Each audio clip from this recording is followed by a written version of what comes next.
Yeah. All right. We're moving on to Westfield, my favorite market. Again, I own several homes here. Love, love, love Westfield.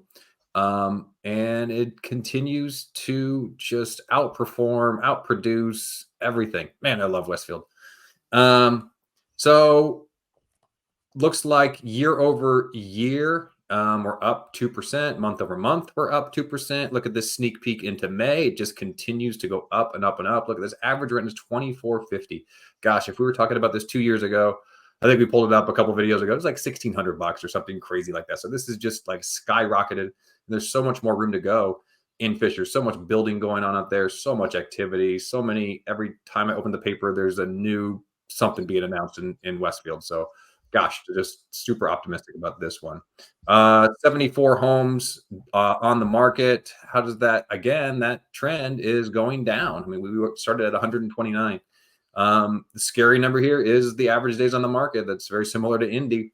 But if we look ahead, that I believe is going to get better over time. I mean, that 73 days is more indicating of back in the January and February when look at this increase in supply, and that has slowly gone down. And so what we should see those days on the market also go down as inventory goes down. So 73 is scary right now, but again, my prediction is June, July, and August, we're going to start to see that go down very, very quickly. So that it doesn't scare me. Plus the 2450 is such a great number. I mean, I'm super optimistic about Westfield. Yeah. Okay. All right. Couple things I have to comment. Number one, I'm going to ask you a question that I know that anyone watching this video is absolutely wondering, and that is, how often do you open the paper? So do you get a paper dropped off every day, or because you did say, I mean, that's a common thing to say. Maybe you're just saying that because all the news, but do you open a paper every day? It's funny. I was talking to my father-in-law the other day. Do you remember when they used to have a morning paper and then an afternoon paper? Do you remember that? No. What do you mean? Does this youth look like that's something I would remember? I was wondering if you're going to even have any clue of that. Yeah, they used to have an afternoon paper. Isn't that wild? That is mind-blowing. Yeah. Wow. Wow. How much could the news change? So what are they reporting on? Things that happened that morning? I have no idea. And what kind of printing press is that? We're getting off target here. Is that, yeah, we're getting off track. What are they stomping those printing presses? Right. That's how that was. Yeah. Oh, okay. It seems like a tremendous amount of work, but all right.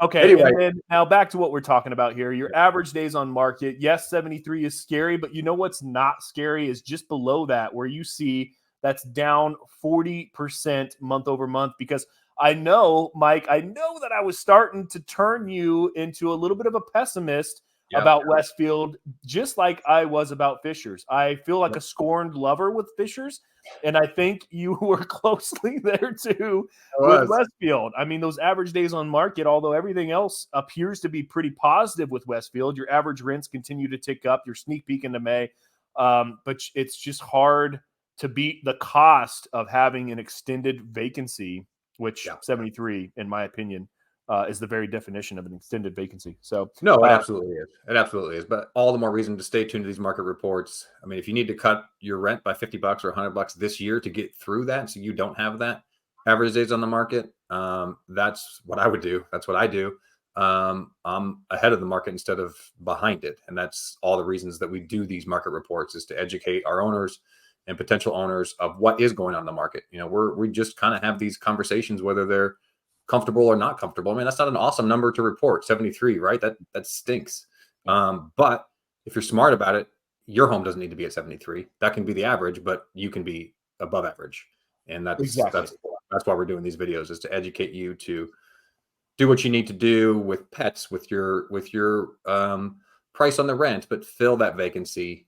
It will be so much better for you to take that price reduction, allow maybe dogs if you don't allow them, get it in there, get the cash flow coming in. And then in a market like Westfield, not only you're getting the cash flow, but you're getting the appreciation. Look at the average sales price. I mean, look at that 2.5% over last year, up somehow 8.5% from last month. So, I mean, there's a huge appreciation play in Westfield and a lot of these markets that we do talk about because they are so solid, such good fundamentals, such good schools. Just don't forget about the appreciation play that you're getting when owning real estate too. Good point.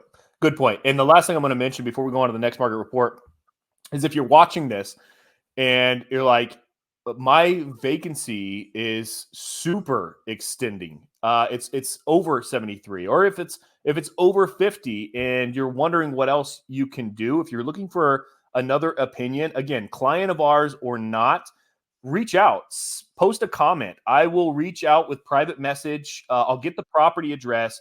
I'll review what your current marketing looks like. I'll be happy to provide you any suggestions that I feel you might be able to do in order to potentially reduce your vacancy by that much more. I'm always happy to provide that insight. Reach out, send us a message, reach out, private message, post a comment, whatever works best for you. I'm happy to do that for anyone in any property. Awesome. We really pretty much have talked about this slide, but inventory, like, look at that, geez, cut in almost half since the beginning of the year, which is amazing, and a wild ride on days on the market.